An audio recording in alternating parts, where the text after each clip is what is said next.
Riley and I were due to fly to Perth. Riley was 5 months old. Our flight was leaving on the first Thursday of December in 2014. Brett was going to complete an Ironman on the Sunday and we were going to watch him.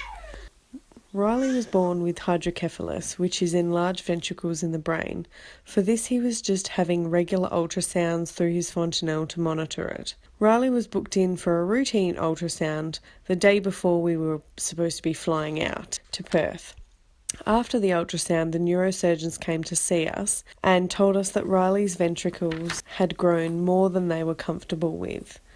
Riley's neurosurgeons asked about Riley's cognitive function and whether he had seizures.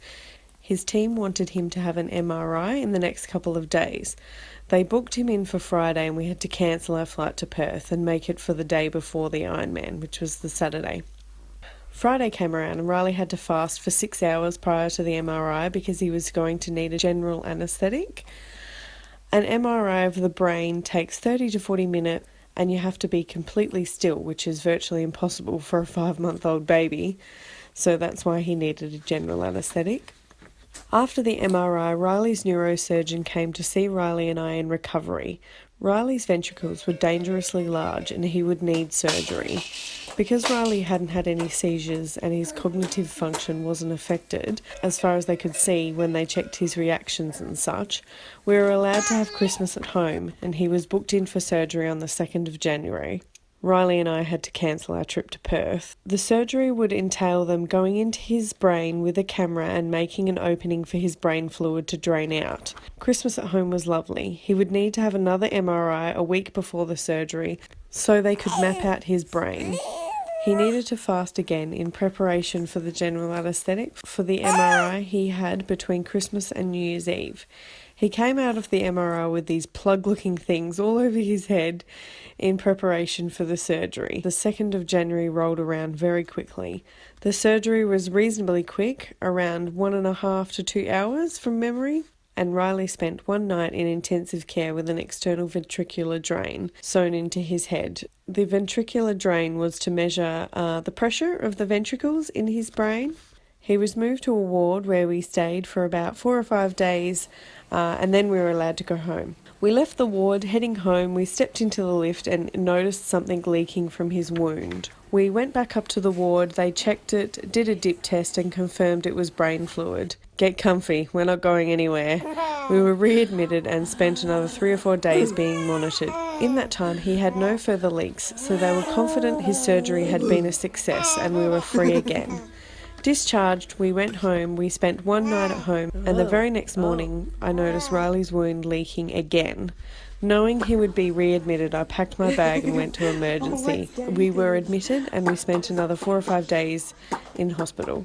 His surgeons were confident once again that he was healing well and said, all going well, we could go home tomorrow. Tomorrow rolled around and we were waiting for the surgeons to do their rounds, and Riley had the biggest leak he had had so far. In fact, his head didn't stop leaking brain fluid all day. The team of surgeons came around to see him and told us that he would need emergency surgery that day. I can't quite remember when he had to fast from, but his surgery was at about 6 p.m. They inserted an external ventricular drain into his ventricles in his brain. This drain was through a small incision in his head and directly into the centre of his brain. This meant that the excess fluid from his brain would drain into a plastic container and a bag next to the bed, similar to a catheter. Riley had to stay with his head at the same level as the plastic container so that his brain wouldn't drain too much or too little fluid. He had a nurse monitoring him 24 hours a day for 9 days. Every time he sat up, moved around, lied down, rolled over, the nurse would need to adjust the height of the drain. During this time, Riley had a PICC line inserted because his IV lines kept tissuing. He needed to have a line of some sort, so he had to have a PICC line inserted. During these 9 days, Riley's surgeons told us that Riley would need a shunt. Riley's surgery was planned and another fast began. His surgeons took out his external ventricular drain during his surgery and everything went well. Riley had one leak of brain fluid after his surgery, so his surgeons turned the shunt that was in his head down. Shunts are made to be programmable and they can just be turned down or up with like a machine. After that, he stayed in hospital for another week or so, and we were finally, after about 5.5 weeks, allowed to go home.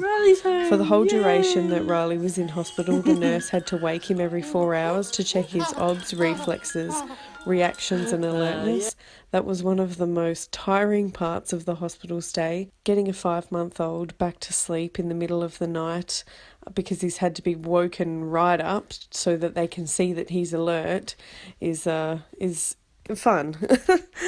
Riley has had many MRIs since his surgery and they are still adjusting his programmable shunt to find a good setting for him and one that will allow his brain to not have too much pressure on it and function properly. This will continue on for the rest of his life. People live long and happy lives with shunts. As with anything that's foreign in the body, there are always risks, but things look good. Thanks for watching. Subscribe if you want to follow our journey. We'll see you soon. Bye.